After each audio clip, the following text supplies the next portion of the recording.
Hello అండి, నేను మీ doctor Kalpana గించుపల్లి.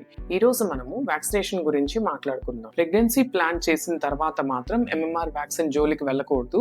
Because rubella అనేది కంజనైటల్ రుబెల్లా సిండ్రోమ్ అని పిల్లలకి తప్పకుండా ఒక ఇన్ఫెక్షన్ లాంటిది కాజ్ అవుతుంది అనమాట. అదే రుబెల్లా వ్యాక్సిన్ని ప్రెగ్నెన్సీ ప్లాన్ చేసే ముందు తీసుకుంటే కనుక మనకి ఈ ఫ్రీక్వెంట్ అబార్షన్స్ కానీ, టార్చ్ ఇన్ఫెక్షన్స్ కానీ ఇలాంటివి రాకుండా ఉంటాయి అన్నమాట. చికెన్ పాక్స్ అనేది మనకి చాలా కామన్ కదా మన కంట్రీలో.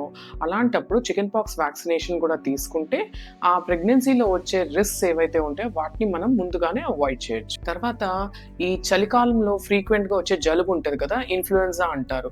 ఇప్పుడు అందరూ వాటిని ఇన్ఫ్లుయెన్జా ఫ్లూ షాట్స్ అంటున్నారు అనమాట. ఇవి కూడా మనం తప్పకుండా ప్రెగ్నెన్సీ ప్లాన్ చేయకముందే తీసుకోవాలి. అసలు ఈ ఇంజెక్షన్స్ ఇన్ఫ్లుయెన్జా ఫ్లూ షాట్స్ అనేవి ప్రతి సంవత్సరం తీసుకుంటే మంచిదని. ఒకవేళ కొంతమంది ఉద్యోగరీత్యా కానీ ఏదైనా ట్రావెలింగ్ ఉందనుకోండి, సపోజ్ వాళ్ళు ఏమన్నా అవుట్ సైడ్ ఇండియా వెళ్తున్నారు అండ్ ఎండమిక్ ఏరియాస్ ఉంటాయి కొన్ని డిసీజ్ కొన్ని చోట్ల చాలా ఎక్కువ వస్తాయి అన్నమాట. అలాంటి ఏరియాస్కి వెళ్ళేటప్పుడు కొన్ని వ్యాక్సినేషన్స్ అనేవి తీసుకోవాలి. అవేంటి అంటే మోస్ట్ కామన్గా యూజ్ చేసేది yellow fever vaccine, Japanese encephalitis vaccine, typhoid vaccine తీసుకోవాలి. ఫర్దర్గా ప్రెగ్నెన్సీలో ఏ వ్యాక్సిన్స్ తీసుకోవాలో వీటి గురించి మనం తదుపరి వీడియోస్లో తెలుసుకుందాం.